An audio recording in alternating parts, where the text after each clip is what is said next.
All right, guys, so we're gonna talk about cleaning the engine bay. Realistically, in like a perfect world, we'd push this truck out, clean the pressure wash the whole thing. Here in Wyoming, it's brutally cold in spring, so it's like 10 degrees outside right now, so we can't do that. So anyways, I wanted to share some tech tips or whatever, just, you know, some ideas on cleaning that we do here. This is a Pour 15 degreaser. As you can see, the label's rubbed off. They say to dilute this. I don't dilute it at all. We just put it to work. If you guys look, there was that up there, right there. Just a quick rinse with this and a quick scrub with a scrub brush. Just the goal is to clean up a lot of this stuff. Next, put your soaker pads down underneath to soak up any of the stuff. This is where they do come in value, so that way you don't get this all over your garage floor. But yeah, we're gonna just clean it up in here. So that way we can give it a quick, you know, just a fresh coat of bed liner paint, just to help keep the rust off, and then we'll start assembling the engine. This Pour 15, when we are able to pull this stuff out and pressure wash, guys, it's literally rinse. I mean, just soak the whole cab or the whole frame, and then hit it with the pressure washer, and it comes spotless. This stuff's awesome. It's the best cleaner we found. Simple Green does a good job as well, just a little bit more work to it. Because we don't have a way to rinse, I'm using brake cleaner to rinse. So it's gonna get a little fuming here, so we're getting the heater on so we can crack the doors. Because it's gonna get quite fuming here for a little bit while we're cleaning. So you wanna make sure you have a good way to ventilate it. Just for clarification too, it's not actual truck liner, we're using an undercoating. We'll show you guys what we use, so that way you can decide if you want to use it. I mean, Pour 15 is great to use on here, but I'm not going to take and roll that on if I can't do the whole frame, which the whole concept of this is to do this as if you were at home, not being able to pull your cab. So we do have a service that offers that. And if you check out our YouTube, we can show some videos of that. Plus our Instagram and Facebook shows several videos of trucks we've done it with, and man, it turns out nice. Pour 15 is pretty easy to use. So I mean, if you're a guy at home taking your time doing this, you're not in a rush, you could detail clean this, pressure wash it, and then roll some Pour 15 on, pull everything out of the way and roll some Pour 15 on. Totally worth it, 100% worth it. But it is quite the job. And for this one, I'm not looking to do that. These are just some brushes that we pick up. Any local hardware store, AutoZone, whatever. Just a couple different sizes to make sure that you can get in there and clean it. Not too worried about anything crazy on this.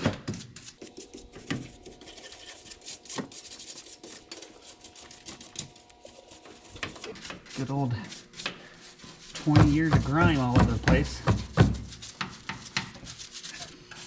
I do recommend wearing gloves for this because this is a strong chemical.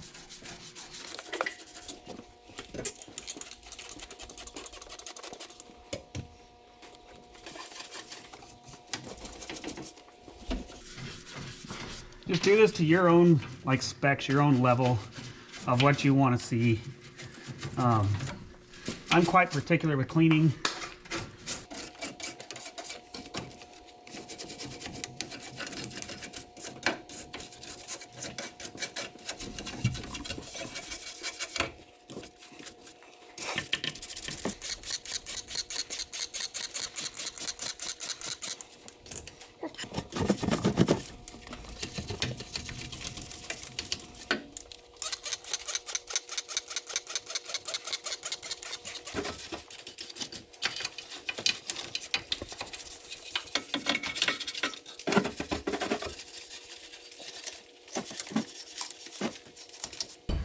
Give this side a quick rinse down.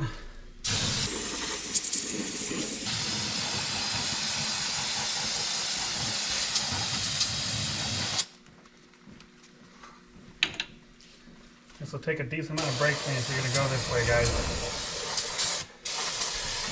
I don't recommend this 100%, but it gets the job done. Make sure you have good ventilation.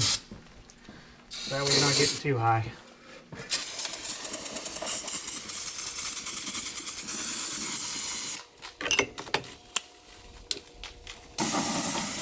So I figured we'd take our own advice and put a fan in here because getting a little tipsy over here. Anyways, so I removed the transmission filter off the frame just so I could get back behind there a little bit better. We are going to be installing a aftermarket transmission filter with a spin-on. Diesels Unlimited makes a good one that comes with a cap filter, available on our website. We're going to install one of those bad boys in the grand scheme of things here, so I'll end up pulling this transmission line out of here. It's a nice little $250 upgrade.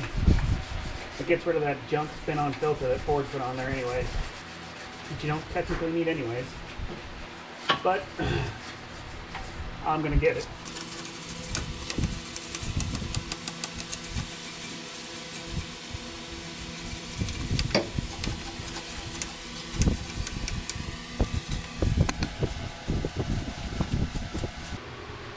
See where we stand.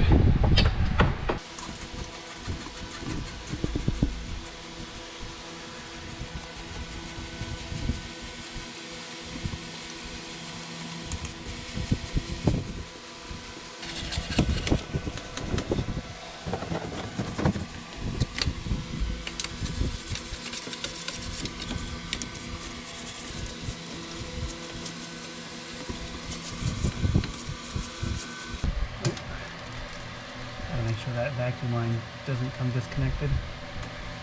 Well,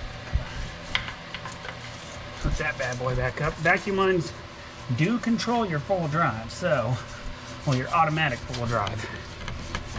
So if you see any of the frayed ones or just nasty looking ones, now's the time to replace them.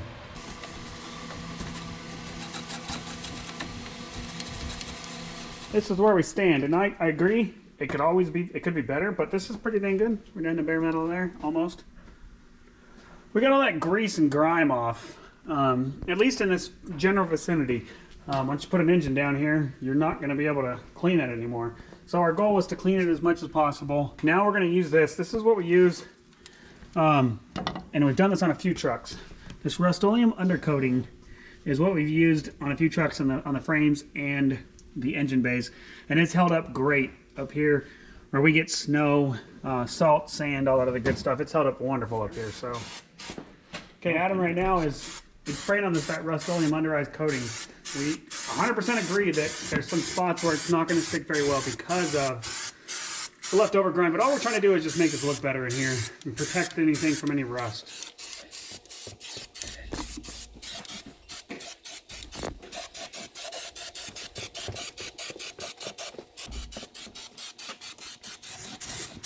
It looks a little brown, but once it's dried, it'll be nice and like a matte satin black.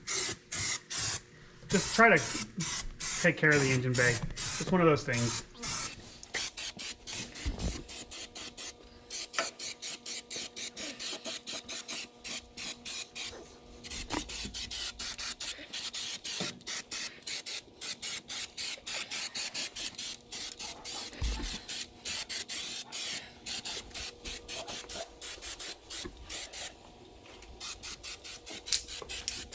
Guys, so we're finished up. We're going to be putting new steering stabilizer and front shocks while we're in here. Once again, this is like 90, 100 bucks. Same thing with the front shocks. So easy to get to when the engine's out. So much easier. You can put an impact on them, a socket. If not, you're doing this from the outside with a wrench. I think it turned out pretty good for, you know, yes, if we pick the cab up and go and pressure wash and soak it, it's going to be outstanding. But in the grand scheme of things, this actually turned out really nice for what 2 hours we got into cleaning this. Just some good old elbow grease to clean it up and make it look nice. So now we're going to start with the engine, assembly of the engine. So follow along. We are going to continue the process of tearing this thing down, okay? So if you come over here real quick, Jonathan, I want to show a close-up, okay? This is why you have to pull the engine to change lifters. There are some people that claim you can do this without pulling the engine. I don't recommend that, because what you can do is you can hurt your branch tubes where these are welded into place here, or right here where they're pressed on. You can hurt the branch tubes. You'll take these loose, and without pulling the rear cover, you can pick up, and then you basically have to cut these in half to pull the lifters without pulling the rear cover. I don't recommend it, okay? do this the right way, so that way when you put it back together, you don't cause any problems. So we're gonna start tear down. First, we're gonna pull the STC fitting, which this doesn't even have the updated STC fitting on it, okay? If you guys look, this is the OEM STC fitting from the factory. There's a new updated one that doesn't have that slip joint in there. So great things, we're gonna fix that case. So we're gonna pull these two 8mm, these T45s, and these are a T30, I think, T25 or T30, okay? That's gonna allow us to pull the H-pop and the branch tubes, and then we can pull the rear lifters, and then we'll pull the front lifters. Now, if you look in this trusty red vine bucket, okay, we finished off some red vines. This has got a bucket. This is a bucket full of our Schaefer's oil that we use. We've already got our new lifters in here soaking. I recommend doing this 24 to 48 hours before you put these in, okay? Just set them in there, let them soak. Put your lifters in there, let them soak overnight for a couple days. That'll help them basically pre-fill. So let's get rocking and rolling here. First things first, gonna pull these T45s.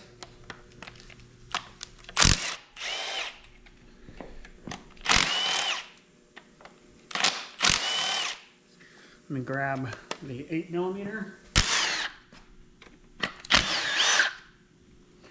When we're putting this back together, I'll walk you guys through how to install a new STC fitting as well. Pick that bad boy up. This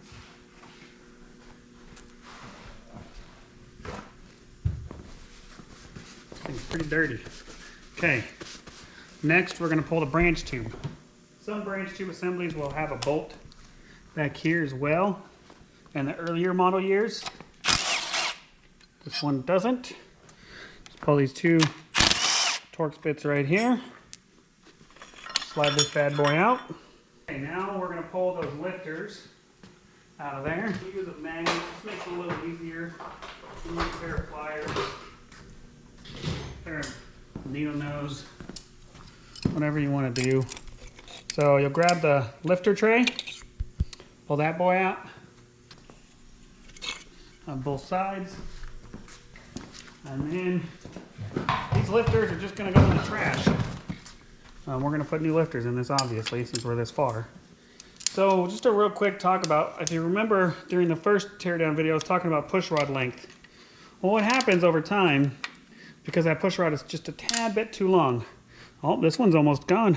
We caught it right before. You can see that scarring?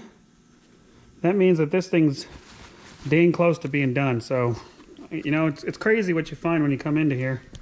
But that lifter, what'll happen is this will wear down and take out the needle bearings. Send that all through, then it'll take out your low pressure pump truck. You'll hear a thump before it takes out the low pressure pump, okay? When that happens, your engine needs some love. That's the best way I can put that.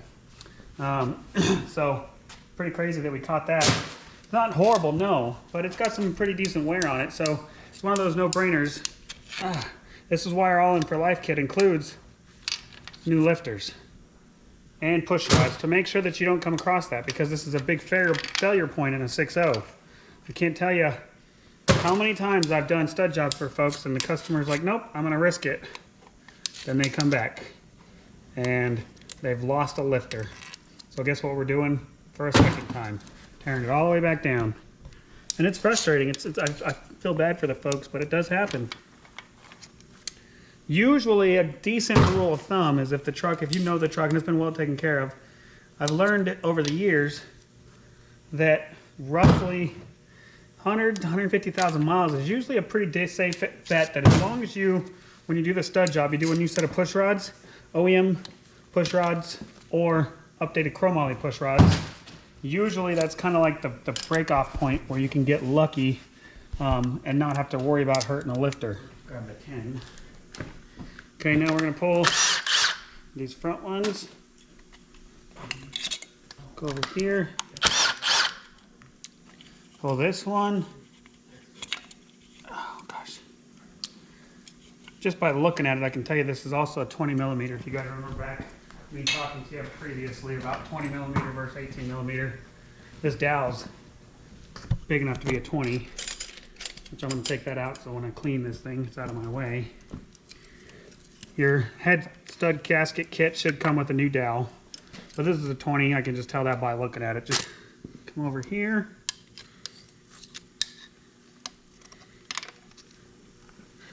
And they're not horrible. I've seen worse, I'll tell you that much. If this thing didn't lose a piston, I would have felt pretty decent, okay, running and just putting a new set of push rods in there. Because that's what we originally intended to do. Wouldn't have known anything else, but I would have felt okay with it. But because it's got low miles, but it's pretty crazy to see what a piston can do even with low miles. Oh, gosh dang it.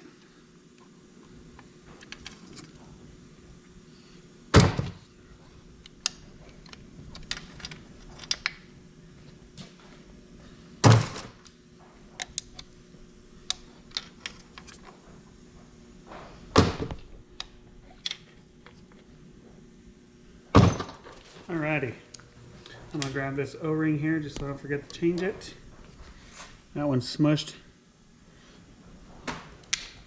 Almost ready for a leak. So we'll get all the lifters out. Now we're gonna pull the crank adapter on the back, okay? So, come around here, Jonathan. The crankshaft adapter. There's a lot of stuff on the internet about this, okay? That you should never reuse these bolts. And although I don't disagree, they're not they're not very expensive. They're like 40 bucks for a new set of bolts, okay? We have a new set of ARPs we're gonna put in. All right, guys, now we're gonna pull the front cover. We got the low pressure pump off. There's about a 9 million of these 10 millimeters here, guys. So just when you think you got them all, you don't. Work your way around, grab them all. Shoot, there you go, Adam.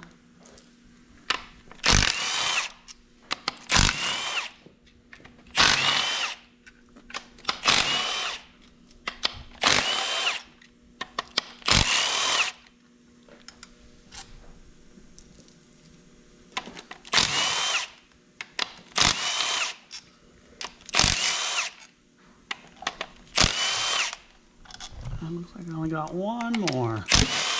Boom, just popped. Okay, we're gonna send this bad boy off to powder coat, so.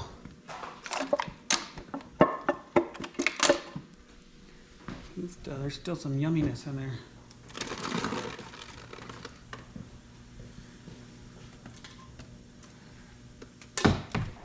Cool, you wanna grab that for me, buddy? That looks yummy. All right, now we're gonna roll this thing over and take some pistons out. That's the next step in the process.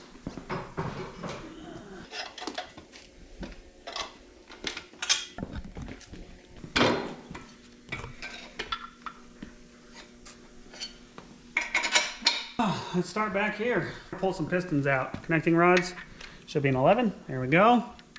7/16 11 should work just fine, okay? So we're gonna start at 7. Gonna show you guys something when we pull this first one out that is very crucial for you to pay attention to.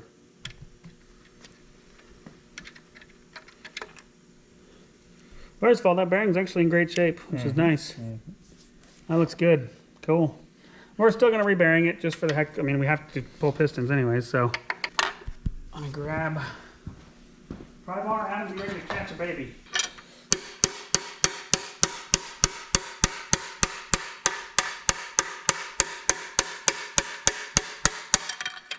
Alrighty. A lot of carbon buildup, that's why. Yeah, that's all that Oh, yeah. Just some carbon buildup. Okay, so real quick, very first one we pull, I'm going to chat with you guys about this. So you guys make sure you don't screw this up. If you guys are looking at this right here, these are cracked connecting rod, okay? So they're molded and then basically like broken to break in half, okay? So they are very important to go back in the correct, same exact spot, okay? If you look at this, I don't know if you can see that very well, Jonathan, but it's 321, I think it is in 321, okay?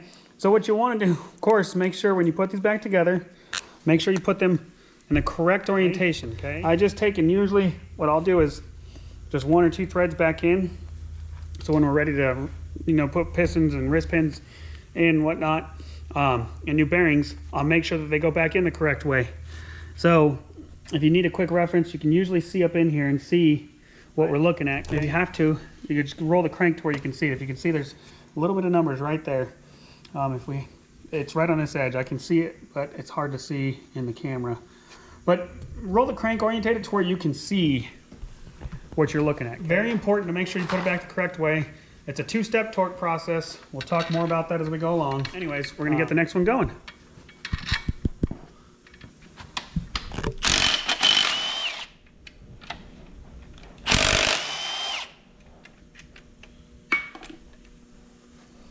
Once again, bearing's in great shape. A little bit of wear, but not bad. Definitely not the worst I've seen. Now it's a good time for me to roll this crankshaft out of the way so I can get a better angle at that piston. Let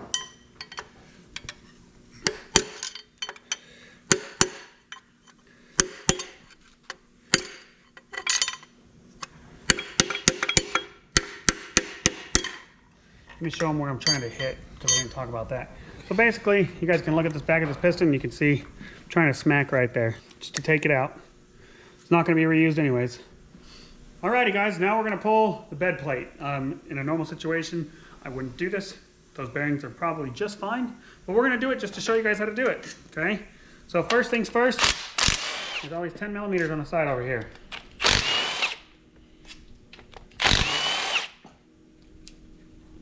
There's those guys. There's 4 on each side.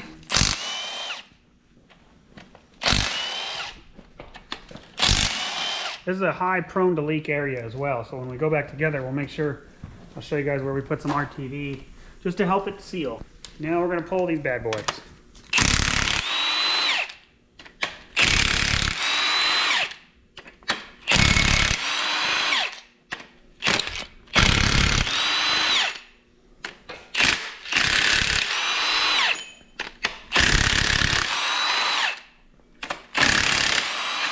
When we have these out, we're going to take and rinse them off really well. Make sure there's no oil. And we're also going to clean the block out with compressed air to make sure that there's no oil in these bolt holes. Because that can really misconstrue your torque specs.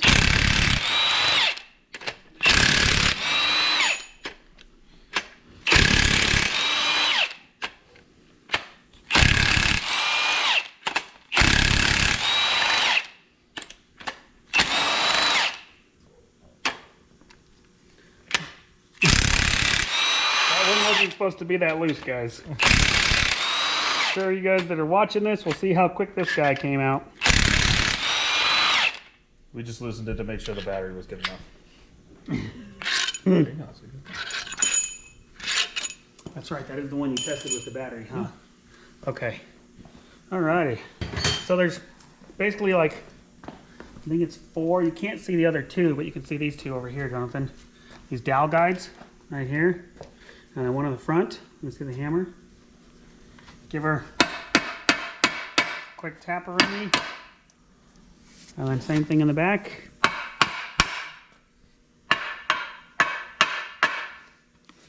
And then off she comes. We'll take and stand this up right here. Okay. So these are the 2 gaskets that you have down there, guys. Pretty crazy, huh? That's it. Oh, that's nice. She smells lovely. Now, I'm gonna pick the crank up out of here. They look amazing. Just a quick thing.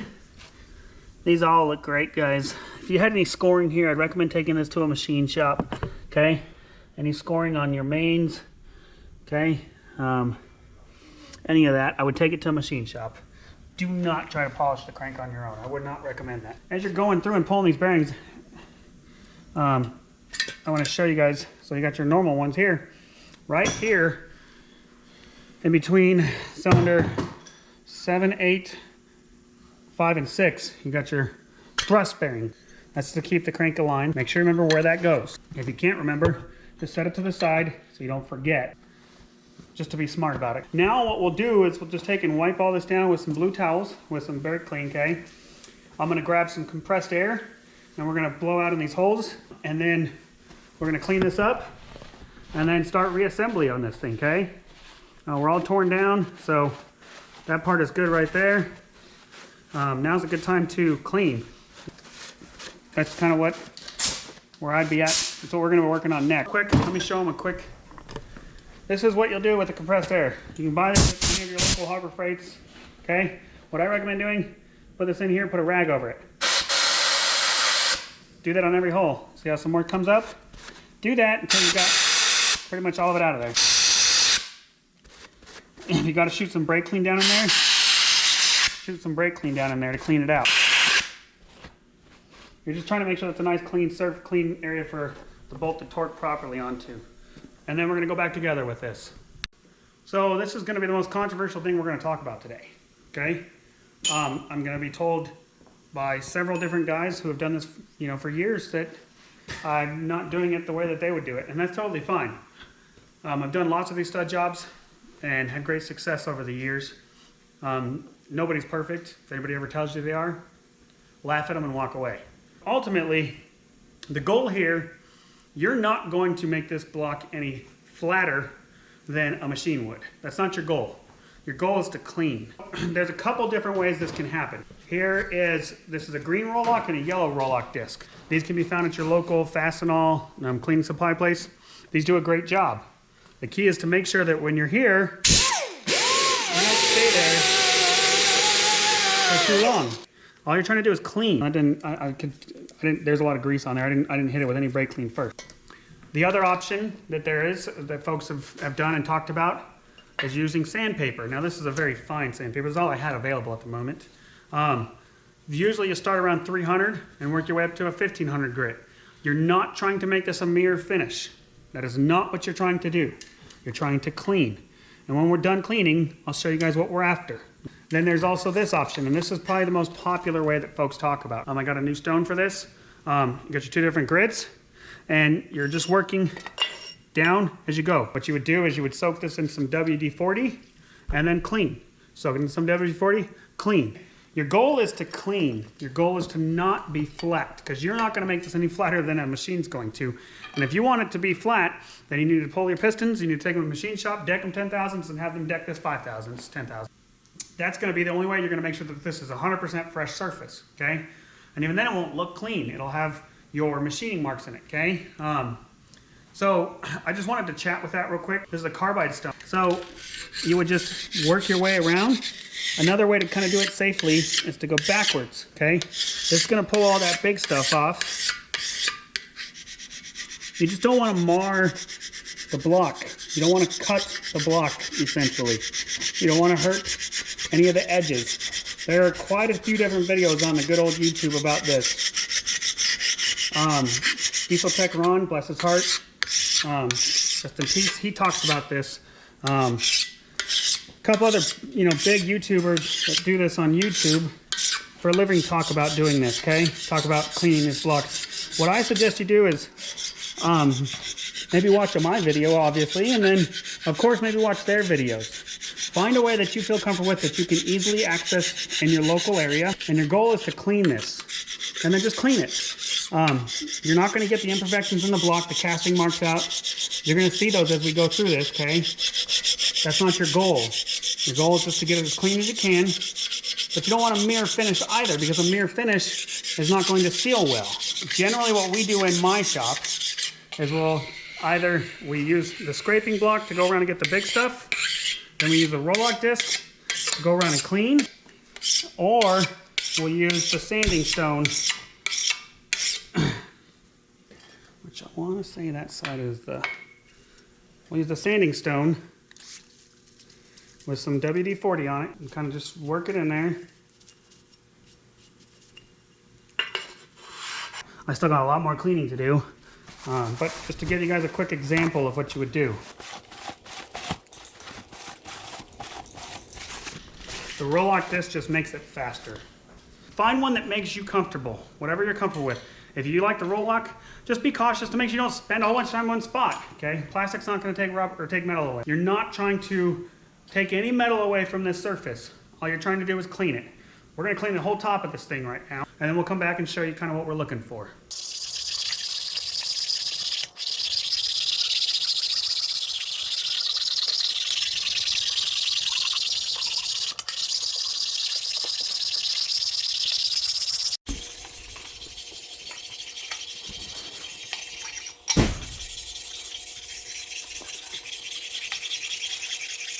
Generally in our shop, what we'll do, guys, is we'll do the block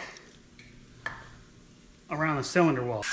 And then we'll use the roll-lock disc around the outside, where there's no cylinder compression happening.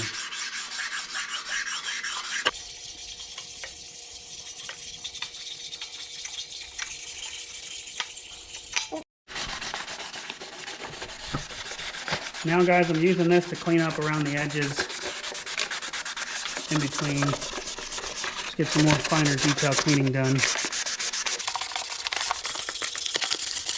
Like I said, this is going to be the most controversial thing that I'm going to do on this video.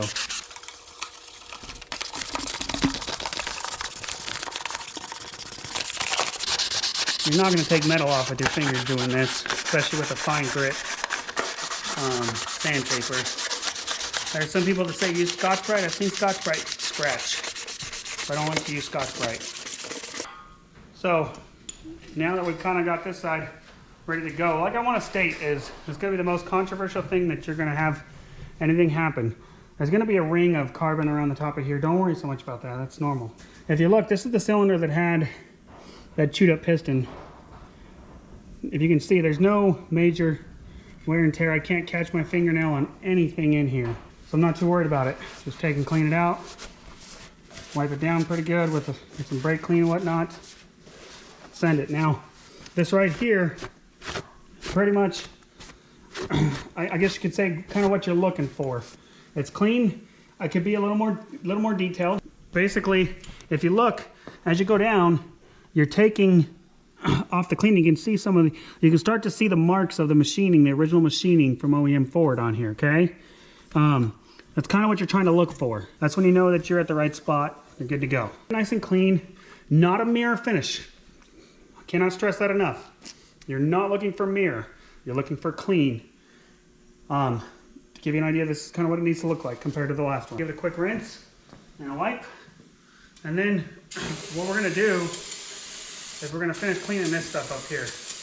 I like to make sure it's nice and clean. I'm gonna clean the outside of the block as well. And we're gonna give it a quick coat of paint. So we'll chime back in when we're there. But you'll also wanna do the same thing that I did on the bottom end with your blowgun and rags. You wanna clean all of these bolt holes, okay, for the studs. If you don't, you're gonna get a poor torque spec. You'll take and just go and blow all that out. 1, 2, 3, 4, 5, 6, 7, 8, 9, 10. Also do it along these ones up here. Do it around the oil cooler, the turbo pedestal, the high pressure oil pump. Same thing on this side. You don't wanna have to redo this job for a poor torque spec because you forgot to clean out the cylinder or the bolt holes. We're gonna use the roll-lock disc to get along these edges to clean up this whole top of this block, okay? And then we're gonna rinse it all down, and then we'll start reassembling.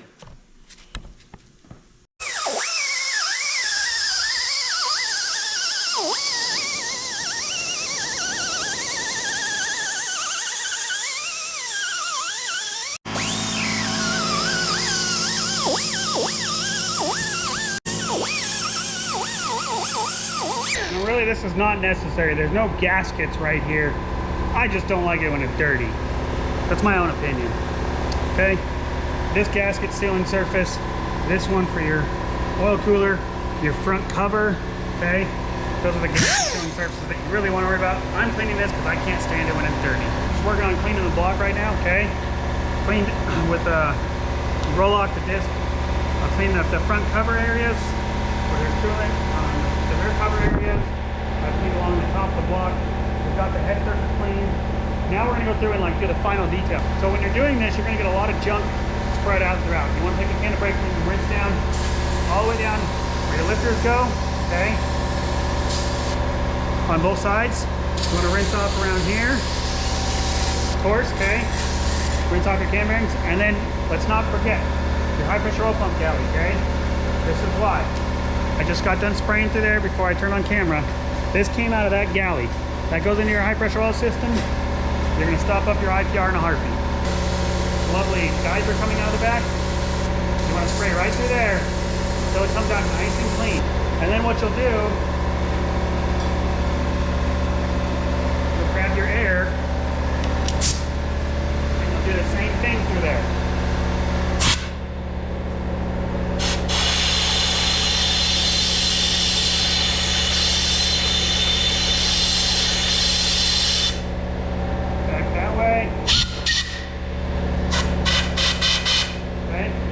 don't ever use a red towel in here, and even be careful with the blue towels, okay? Those red towels you get from Harbor Freight or AutoZone, they have a lot of lint, and they leave lint behind. You do not want to use that down here. All you want to do is pat. You don't want to scrape, you don't want to scrub, you just want to pat in here, just like this. Use this to soak up the oil, and then go like this. Finish drying it out. You leave some of this lint behind on this bad boy, or some of the lint from the red ones behind, and here it'll plug up your IPR in a heartbeat. Boom. So to do all this work, you'll be driving down the highway, and guess what? Shuts off. It's like it's got a high pressure oil leak. Oh no! Then you call me and I tell you to take your IPR out, and you find your screen full of stuff. Needless to say, I'm gonna keep working through. We're gonna clean all the bolt holes, just like that. All the way around. And then we're gonna clean all of the cylinder head bolt holes. And then we will give the outside of the block a quick rinse with the acid and scrub brush. And then we will get to assembling. Now we've got it cleaned as much as I'm gonna spend time. This is the hardest part of the cleaning. It takes forever, okay? Just put as much effort as you want into it. So if you guys recall, the thrust bearing, thrust washer, thrust bearing, whichever way you want to call it, was on the second one in, okay? So we reassembled that. If you'll notice, if you look here, you see how there's a hole and there's a hole right there? These go into the block side. That tells you these bearings, this half of the bearing goes into the block side. What that does is allow oil to flow into here. If you look on the bed plate side, you don't have an oil galley there, so oil just wraps back around, okay? That's where the oil goes into the bearings. I like to use lubriplate. You're looking for a good assembly lube. This is a good one. Just real quick, another good one. Comes with the gator studs, and you will never use all of it doing the gator studs. This is some AMSOIL assembly lube. You just want some good quality assembly lube is what you want. We have the lubriplate. This thing's been around the block. We use this stuff on everything. This is just so when you first crank up, you don't crank up dry. Don't be afraid to be a little liberal with this.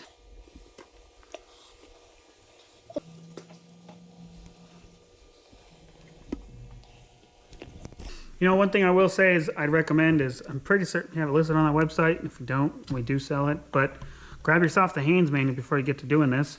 Or maybe go online and print up some torque specs. There are plenty of torque specs out there that can give you all the torque specs you need to do this. We have cleaned the bed plate bolts. We have cleaned all the bed plate holes, bed plate. If you look, we put new gaskets and then a light bead of RTV along the bed plate. Just helps seal up any imperfections to ensure that there's no leaks here anymore. It's a prone to leak spot on these trucks.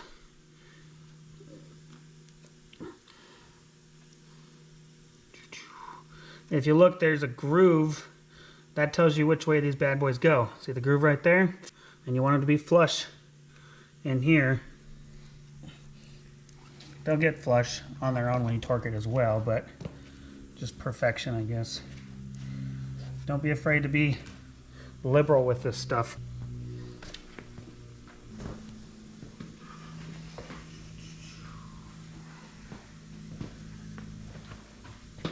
We give this a good rinse down. We're gonna set this bad boy in here, just like that. Probably give it a good roll one time, just to make sure that lubriplate's worked in there. And then we're gonna grab this bad boy. Adam.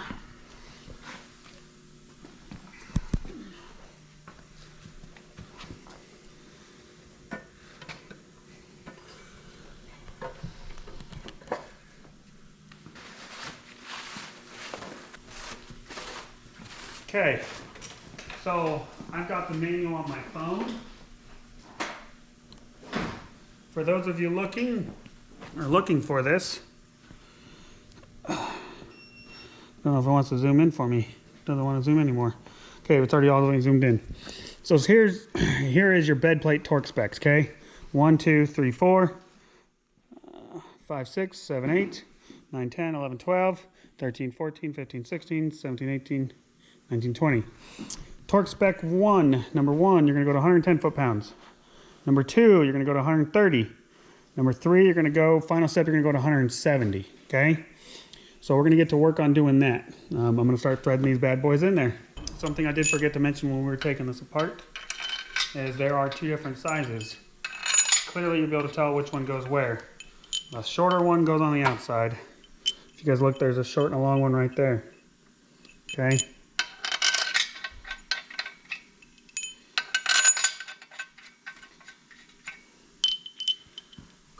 These bad boys.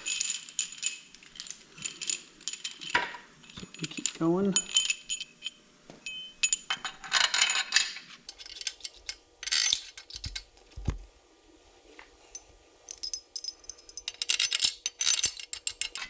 Some people will say that you should mark all of these and make sure they go back in the same hole. Not disagreeing with that, I just don't see that it's necessary, so I'm not doing that, guys. Okay? So, oh. That is the right one.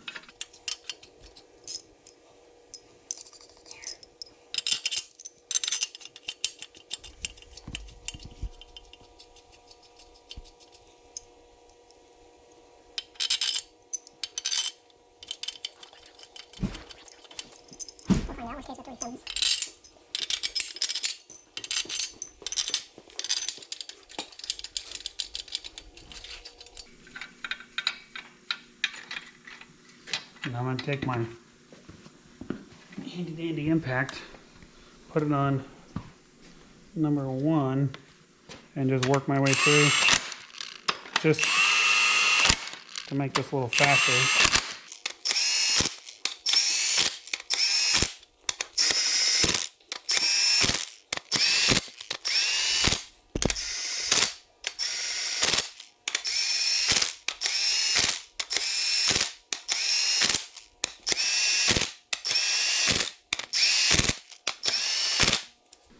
So let's talk about pistons, reassembly, all that good jazz, okay? Got your piston rings, okay? Compression and oiling rings. This is a tool that ARP makes. It's a tool that we bought a while back. It's been through the ringer a few times. This is a piston ring compressor. This bad boy goes right here, and you push your piston through. That's kind of the concept. So one thing I'll say, so looking at your piston right here, I don't know why you're looking so high. Because it's not a good angle. Looking at your piston right here, if you guys will see, it says cam side with an arrow up. So these are Molly pistons. If you look right here, well, that's the chewed up one, so we can't see it on that one. If you look right here, you can kind of see from the factory, there's the cam side up right there. It says cam. So what that means is you always want to make sure when you put these pistons in, that as you go down, that side is facing up, right, towards the camshaft. Just so you guys know, this will be on all your pistons, any new ones that you get. That's how you want it to be. This is for the piston oiler that's right down there. If you guys look straight down in there, you can see the piston oiler at the very bottom. There's a cutout for it right there. That's the reason that that's there. So that way this piston go down far enough without hitting that oiler. When it comes to assembling these, okay, it's not rocket science. So you have your dot right here. That's how you can orientate it and make sure that you have the connecting rod in the correct angle at that point, okay? So these all have little snap rings on them right here. You'll grab that snap ring, pull it out, throw the old one away. Do the same thing on this one. Throw the old one away. Now we aren't going to put new wrist pin bushings on this one because they're in good shape. Didn't really need to do the bearings, main and connecting rod bearings, but we had to do a piston because this guy decided to leave the chat. So we're going to go ahead and reassemble this guy, and then we're going to put the new bearings in there, and then we'll slide it in for you. So what I like to do is I like to put a little lube on here just to make sure that we got lube. And you're going to push most of this out of here. Yes.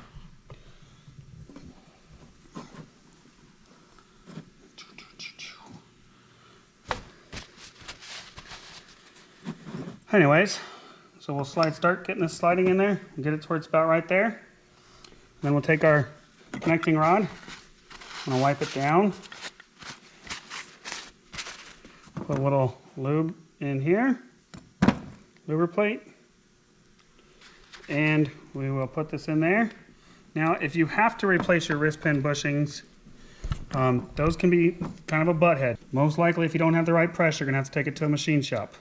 Ours are good, so I'm not too worried about it. Okay, so once I got that started, now it's slid into there. There's a ring right here where that retaining ring will sit. I'm gonna take this bad boy, put it in there.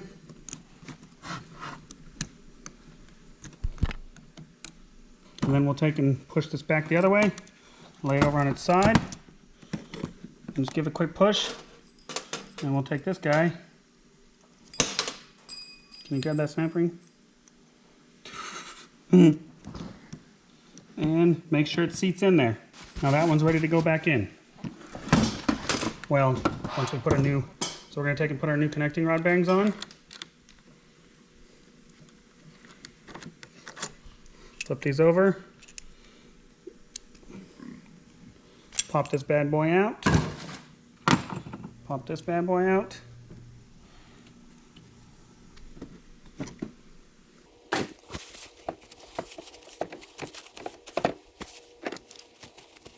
Just give it a quick wipe down. Don't want any dirt on it. And we're going to put the new bearings in.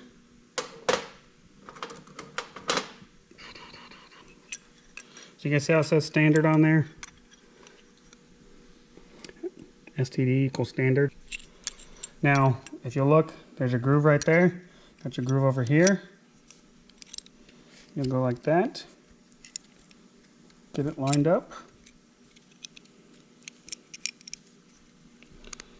There, you'll feel it kind of seat into there. And we're going to do the same thing on the other side. There's your oil passages.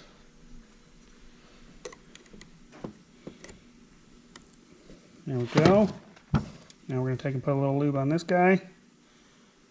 And then we're going to roll this engine to where it's straight up and down for the guy that's on the other side. Adam, you want to give me a quick hand?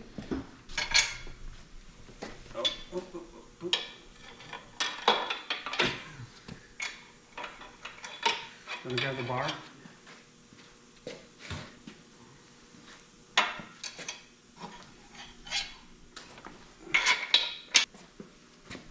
So now we're gonna put the piston in here. I always like to take on every one of these and put some lube inside this bad boy. Just helps it go in, just like that. And then I'll set this side up. I'll set it up on here and I'll get it started. Because this can be kind of cumbersome to get this thing started. Now you'll feel it working all of the rings into place. Oh, I got that the right way. I do.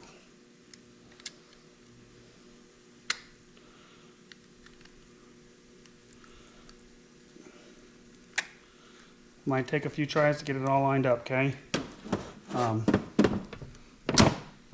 But I get it flush on the table. So if you guys see it's flush on the table, so then I know they're all started. All right, what I usually like to do is seat this on here, okay? And then I'll pick it up, I'll make sure it's flush on the table, and then I'll pick it up and I'll squeeze until it's pretty much started, about halfway through, okay? Makes it a little easier for install. Now we're gonna go over here, and Adam's gonna be on the other side, and he's gonna help guide it, okay? He's gonna help guide the connecting rod. Countersinking like that helps sink the rings in place, so you're not fighting them through as you're doing this, okay? Now you'll just give it kind of one quick push until it goes all the way in. Good to go. She's seated. Now Adam will get that one started. While he's doing that, I'm going to start doing the next piston.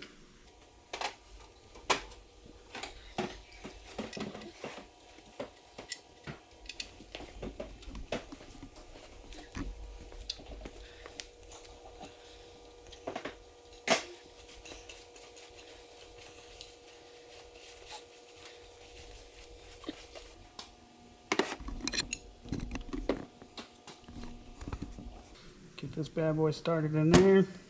The wrist pin. Slide it through.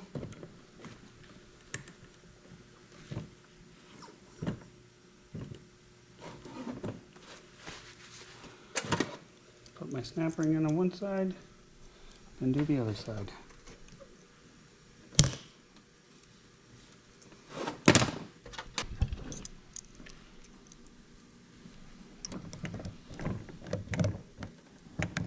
You want to make sure that snap ring's fully seated. You can tell when it's seated.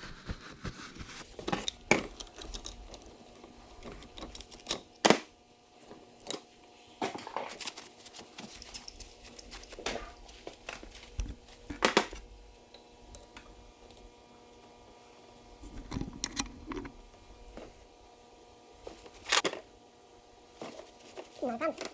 I don't disagree.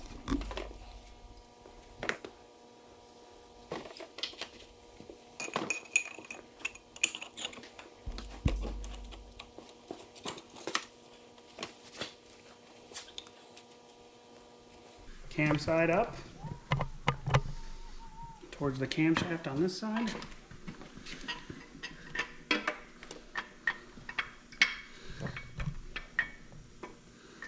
What am I hitting on?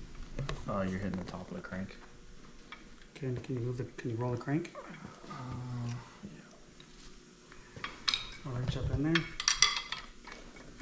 There you go. Okay. You ready? Yep. You want to keep positive pressure on this, okay? Once you start tapping, don't stop. Because if you stop, you mess up reeds. The connecting rod can get twisted a little bit in there. Sometimes you got to tap it back out. Give her a tapper. Yep, I've got it out of the way. There we go. Seated? Yep.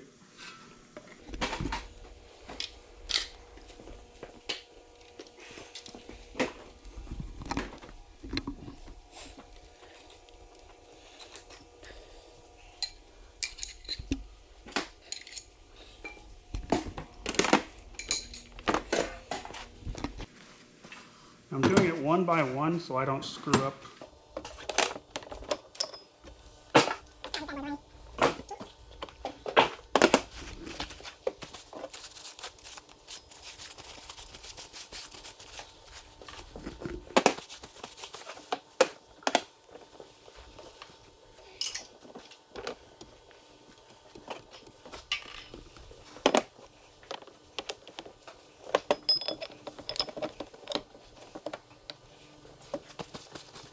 Makes fall on rebuild number 6 in-house in the last 12 months.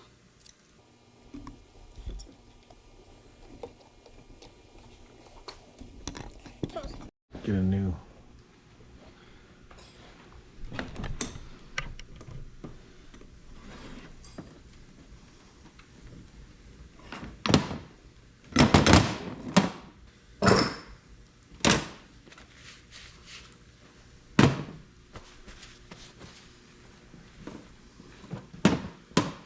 Once again, controversy. Just do it in a way that you feel comfortable. Get your process and assemble. So I always bring 2 pistons over at once, okay? And then I try to make sure that I orientate them properly.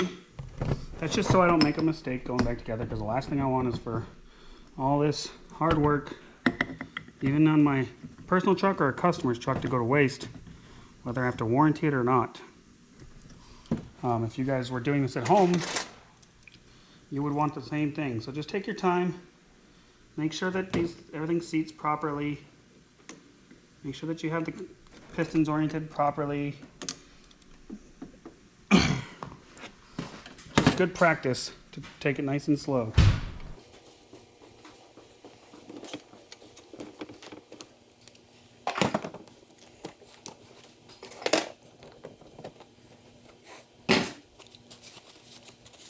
All of these wrist pin bushings absolutely look stellar, guys. So, not worried about it. If I was worried about it, I'd take it and put wrist pin bushings in it, but this one doesn't need those. So, it's a little shortcut, yes. I agree. But, doesn't need them. They're in good shape. Didn't even need connecting rod bearings or crank bearings. But, figured for the sake of this, Let's do it. Plenty of people would have just ran that piston that was in there.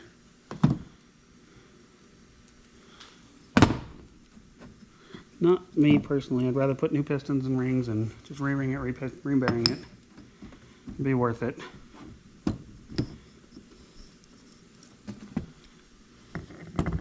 Worth it in the long run to know that when we put a couple pounds of boost to this thing, it holds it.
Keep going. You ready? Yep. We're good. Good.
Good? Yep. Keep it going. Keep going. Good?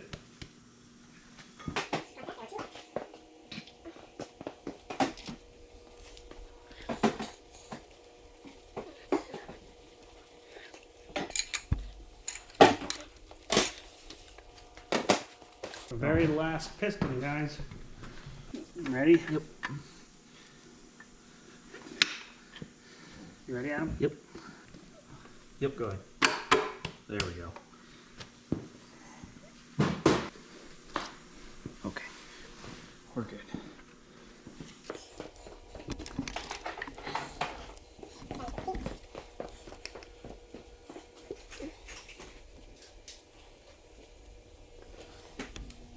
All right, folks, so now we're gonna work on torquing all of the connecting rods, okay?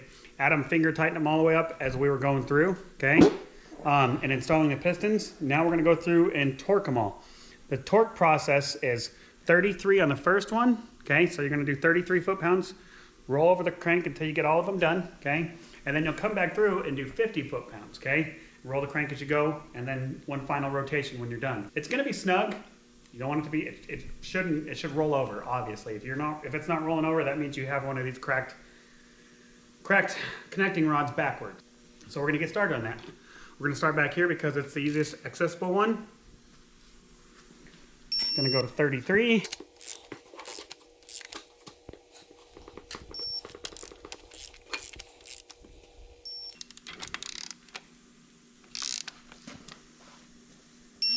Go ahead, Adam.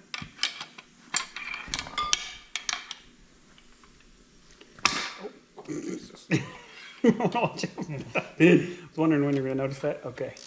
On to the next one.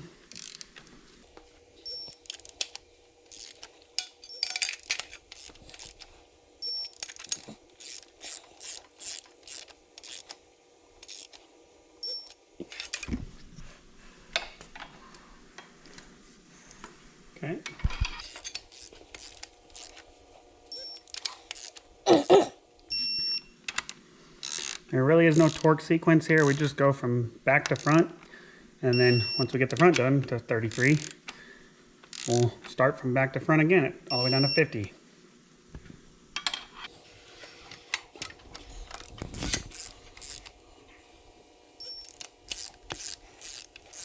These are a 7/16 or an 11 millimeter. 7/16 fits nice and snug for torquing, so that's what I like to use.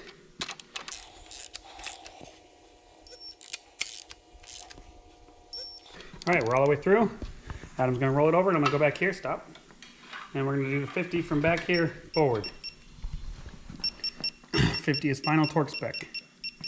And then we have to put these outside bolts in. So there's no torque spec for these guys. And then we're gonna put the upper oil pan on and then rear cover.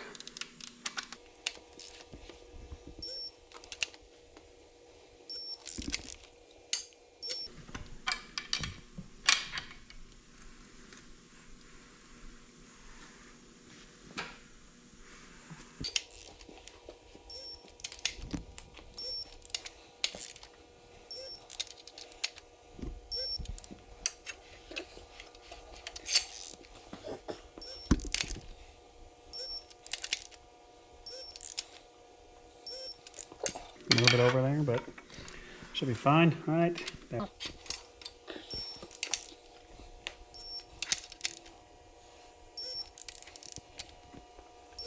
Okay. Now we'll do one more, just full rotation. Make sure it feels good. Feel good, Adam? Oh yeah, like butter. Feels good? That's good. Good to hear. All new bearings, new pistons, new rings. Done in an afternoon. If Adam can figure out the math here. Here we go.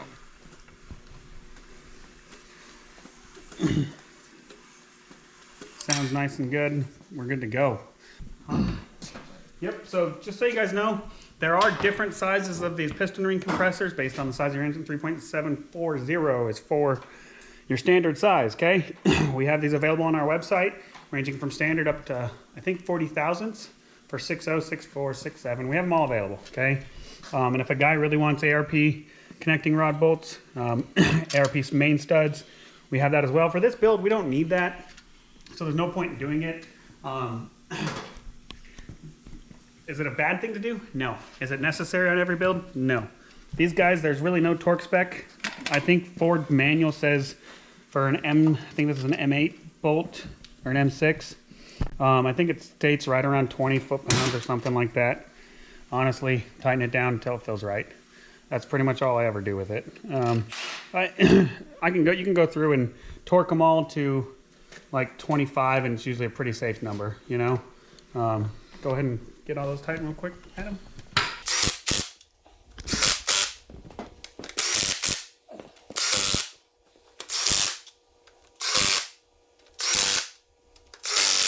Now you're gonna have two gaskets here, one on either side, okay? Where's that lower gasket set, buddy? So, once again, I like to use a little bit of RTV sealant. These gaskets come with a few different options. Sometimes you gotta look at it a few times to make sure you get the right one. Go through and press it in.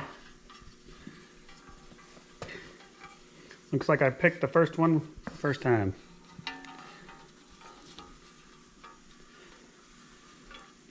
Then we'll take and put a little RTV on this, put it in place, tighten her down, flip it over and put the other gasket on. This is the upper oil pan. This is your bed plate. And then we have a lower oil pan on the way to go with our compound kit. Compound kit normally comes with just a fitting to put into your original OEM oil pan. That needs to be welded. That needs to be welded. I went ahead and bought a billet one just because. No reason why. Doesn't need it, but did it anyways. And that's all. It'll look good. It's all coming from O-Dog too. Yep, O-Dog Diesel has got that headed our way. So now, we'll take some of our, this is Ford Motorcraft silicone. We have this available on our website as well. Okay. We'll take some of this and we're gonna run it around this guy. My pants have this stuff on it all over the place. My wife loves it.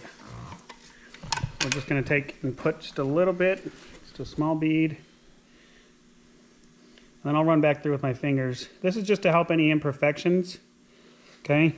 keep this thing from leaking, because I hate when these things leak. Just a small bead. This is where your oil picks up. That's got to be sealed. Yep. Okay guys, so what we're doing here, this is just good old Harbor Freight press. We don't have a reliable machine shop locally that can press these off for me quick and easy. So we do them in-house now. Bought this solely for that reason. So now what we're going to do is we're going to press the camshaft out, put the new one on. They are keyed. They are keyed, yes. You just want to make sure that your plates, I mean, if this is not something you're comfortable with, take it to a machine shop. Make sure that your plates are positioned right and that you've got even pressure. So once you get down, hold tight right there, buddy. Okay, go ahead, Adam.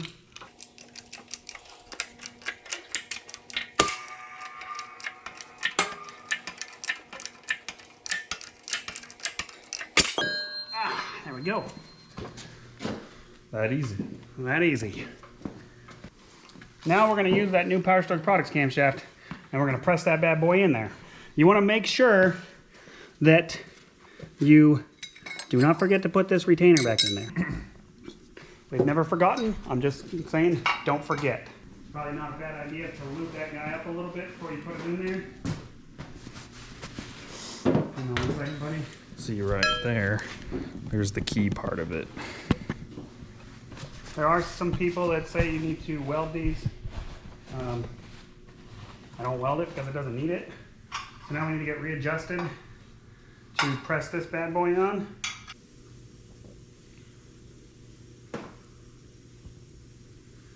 And I'll put some inside the camshaft gear as well.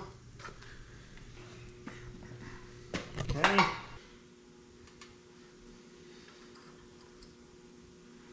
Seat that there, and then turn it like this. My key is right there.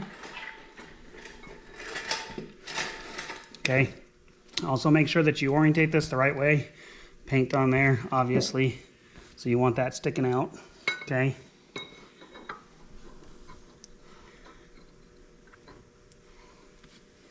Okay. Is that pretty level? Lined up? Yep. This is where just finding the right combination works. We used a big socket to go over that last time. Make sure that doesn't fall out. Okay. I'll go up with this.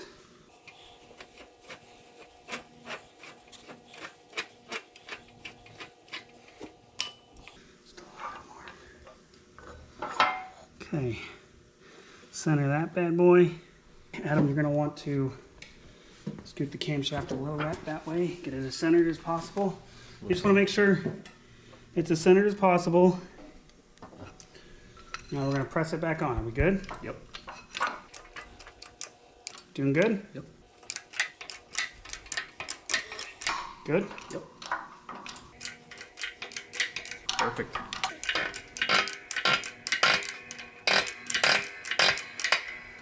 There we go. What? A little tight? A little tight. Let me take the pressure off. But we're good. I got it. Okay. Alrighty. She's lined back up. Sweet deal. So if you guys look, we got our keyway lined up and cam gear went right on, nice and smooth. So hopefully that helps some of those guys that live in the middle of nowhere that don't have a place to take their camshaft. I'm going to clean this off and we're going to lubricate it up and slide her in. Now I'm in the process of just lubricating this thing up, okay? Some good old luber plate. Does the job. Might be a little too much. We got a little bit more over there. Never honestly be too generous with this stuff if you ask me. You got somebody else, they might tell you something different. I'm just telling you how I do it. Okay, now here comes the fun part, sliding it in. Adam, I'm gonna need you to roll the crank over here in a few minutes. So we can line up our markings.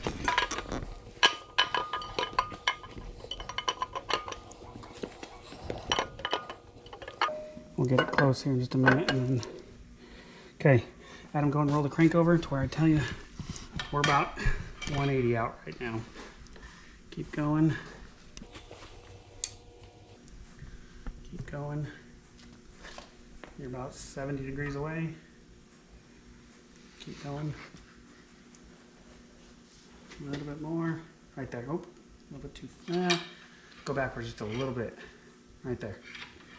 Okay. Now getting this last little bit can be quite challenging. Okay. Now, if you notice, the cam gears kind of our orientation, they rotate.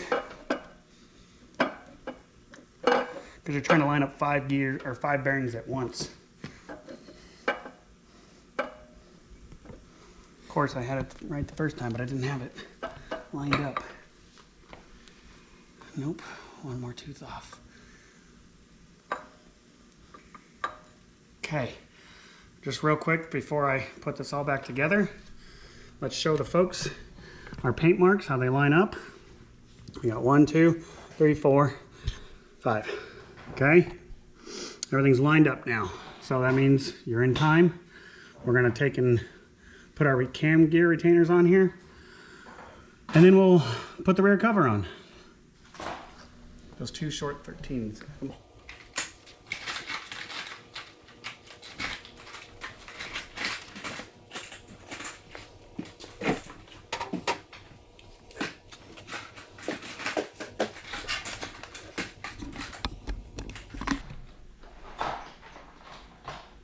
Did you find them, buddy? Are you finding them? No? We found the 13 millimeters. Took a second to dig through the bucket. Anyways, so now we're tightening the cam retainer gear right there. I mean, the cam retainer nut bolt. There's one. And then Adam's going to roll it over. Right there, Adam. Good. And there's the other one.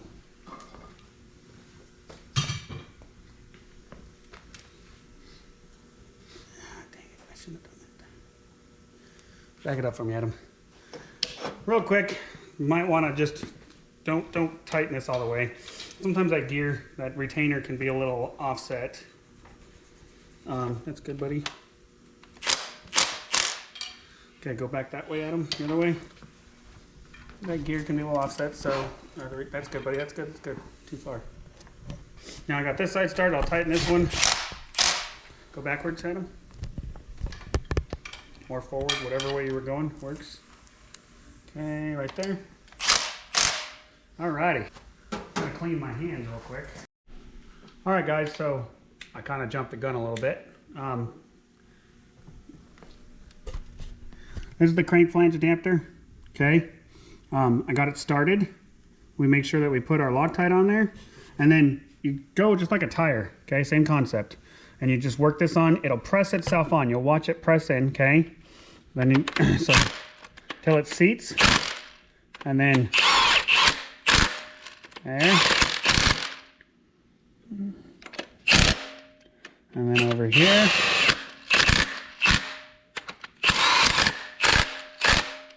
and then we torque those to 90 foot-pounds. Those will torque to 90 foot-pounds. What you'll want to do is you'll want to put the harmonic balancer bolt, 2 of them in. If you don't have somebody here to help you, what you'll do is you'll put the harmonic balancer bolts in. Kind of set that in there just like that. So that's holding there. Come over here, turn this guy on and set it to 90.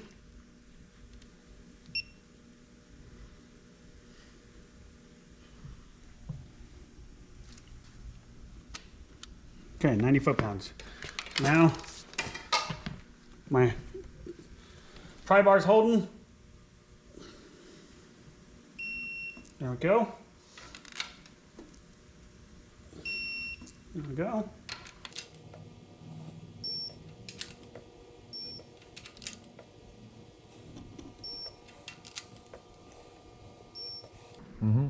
So now that we've got the crank adapter on, the next thing we're going to do is we're going to put lifters in, and then we're going to put our lifter guides and our high pressure oil well branch tubes, and then we'll put the rear cover on and continue on. If you've noticed, Jonathan's going to come over here. We keep this around handy dandy red vine bucket. Late night shop snacks. Anyways, this is all Schaefer's oil in here, and what we'll do is we'll let them soak for at least 24 hours. These have been soaking for like a week long. You want to let them soak for at least 24. So I'm sure you're going to watch this video before you do the job. Whenever you're putting lifters in, get yourself a bucket of oil and let them soak for at least 24 hours before you install them. These have been soaking for quite some time, so they're good to go. All you're trying to do is just prime them up. As you install the lifters, you'll look right here on your lifter tray. These are slotted to go in a certain way. So when you're installing them in here, you just want to make sure, and ultimately the lifter tray will put them in the right way, it will guide them properly.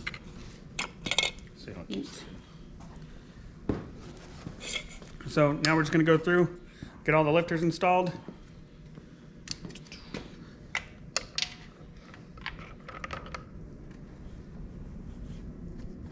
Just been sitting, so this lifter is a little dry in there.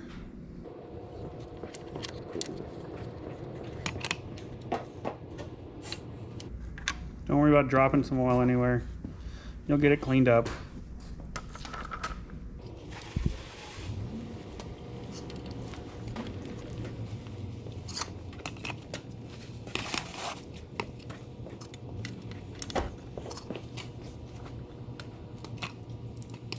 This takes a few minutes, as you guys can tell. I just try to keep it as clean as I can and not spread oil everywhere.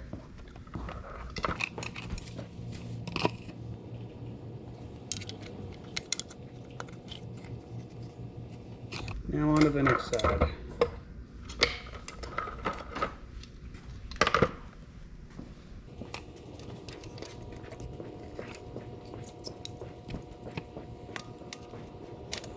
Just so you guys know, a lot of people ask, what oil do you run on these 6.0s? Well, 6.0s are completely different than any other engine out there. Well, 7.3s and 6.0s, okay? So, the 7.3 and the 6.0, we use engine oil as hydraulic oil. We take and turn engine oil is designed to lubricate and pressurize it. So it takes a major wear and tear on that oil. It's very crucial. Unlike other diesel engines, yes, you can go 10, 20,000 miles on anything that doesn't use it as that, as long as you use a quality oil. That being said, I'm not a big fan of that. There is, you know, oil testing and whatnot that you can get done to determine how long your oil can last. But the key is to use quality oil, really good quality stuff. So because we have a good friend locally that sells Schaefer's, we use Schaefer's. That's the biggest determining factor in that. If you are looking for good oil that's easy to get at home, most of the time you can reach out to an AMSOIL dealer such as Ashley Cart, top of the line synthetics. He sells AMSOIL, does a good job at getting you taken care of at a good price. You can get it there super fast. The other option, if you're not wanting to deal with shipping oil to yourself, which is not very difficult, the other option that we have used in our in our shop when needed is a Dello 5W40 synthetic. 6.0s, depending on where you live, 5W40, 10W30, or 15W40. Up here where it's really cold, what we do is we run 540 year round. That's what I do up here, and it helps start in the winter time. It's plenty of lubrication in the summertime. So, needless to say, oil is very important to the 6.0. Make your judgment if you want to run 10,000 miles. I personally would never do that. I run about 5,000–6,000 miles on any oil change. 150 bucks for an oil change is a lot cheaper than rebuilding an engine or replacing injectors, because you cause yourself injector stiction from running your oil too long. All right, next we're gonna go ahead and try to make sure these are somewhat lined up, which they looking good. And we're gonna slide this lifter guide into place. We're gonna do the same thing on all the other ones. And you'll feel it like seat into there. You reach down in there and just kind of straighten them out, and then you'll fill the lifter guide, lock them into place essentially. Boom.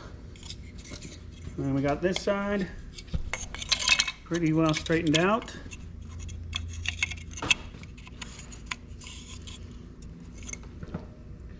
And then we got one more.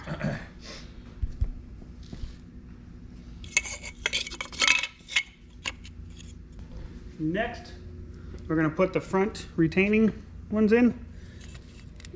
These are a little bolt. I don't personally know the exact torque specs. I'm sure I could look at the Ford manual and take a look, but I'd put them right around that 10 pounds or use an impact, just snug them up really good. You don't want these to come loose because if that lifter doesn't stay in the correct angle, it'll destroy the roller bearing and take out a camshaft, an engine. A whole bunch of fun stuff happens when that happens.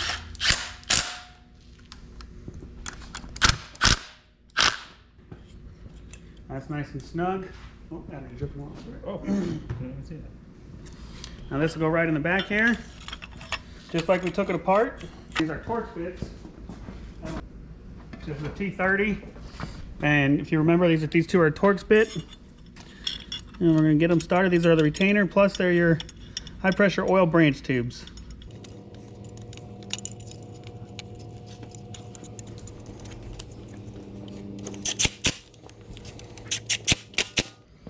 Alrighty, that's all good to go.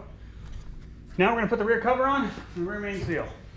And we'll be ready to put this son of a gun in the truck. Okay, we got the rear cover. Got some lovely Ford gasket sealing, and I always put this all across the whole rear cover. I do not like this to leak. So what I'll do is I'll go through, put a small bead, and run it all the way around. I prefer this not to leak because this is not fun to have to go in and fix when after you get done doing a truck. A small bead, come back out. Yeah, transmission's got to come back out to fix this. A small bead goes a long ways in helping ensure it seals properly when you install it. Because there's going to be small imperfections in the aluminum and the block. It can cause a leak.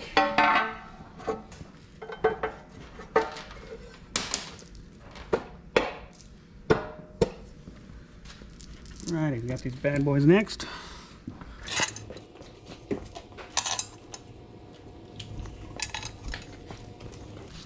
I've got the socket out here for the rear main seal holder already. You want to grab me a crescent wrench, Adam?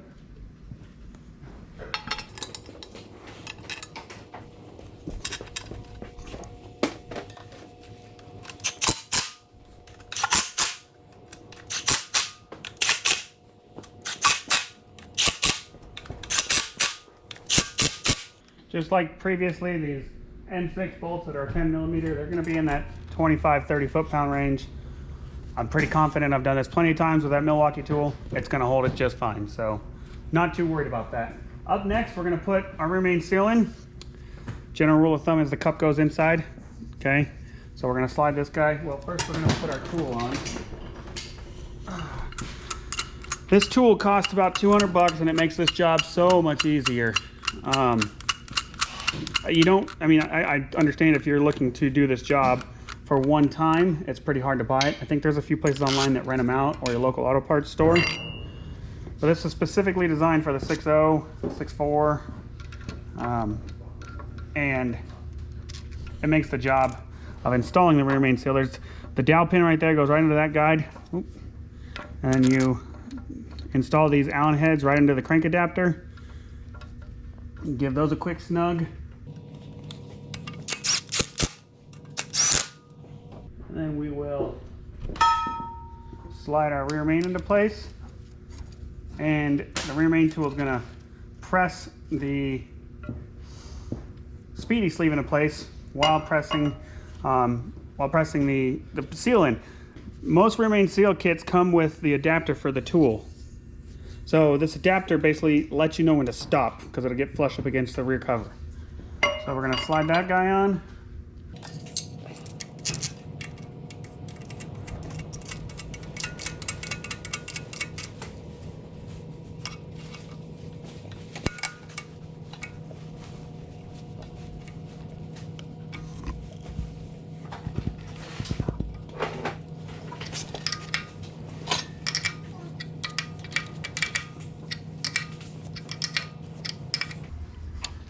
you'll feel it get, I mean, it's gonna be tight going in, but you'll feel it get snug. And you'll see it get flush right there with this tool. That lets you know that that's installed.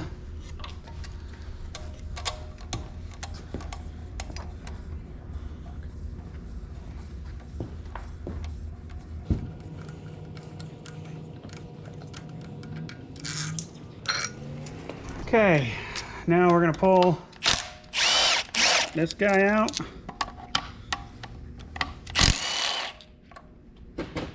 And you can see the speedy sleeve set into place along with the rear main seal.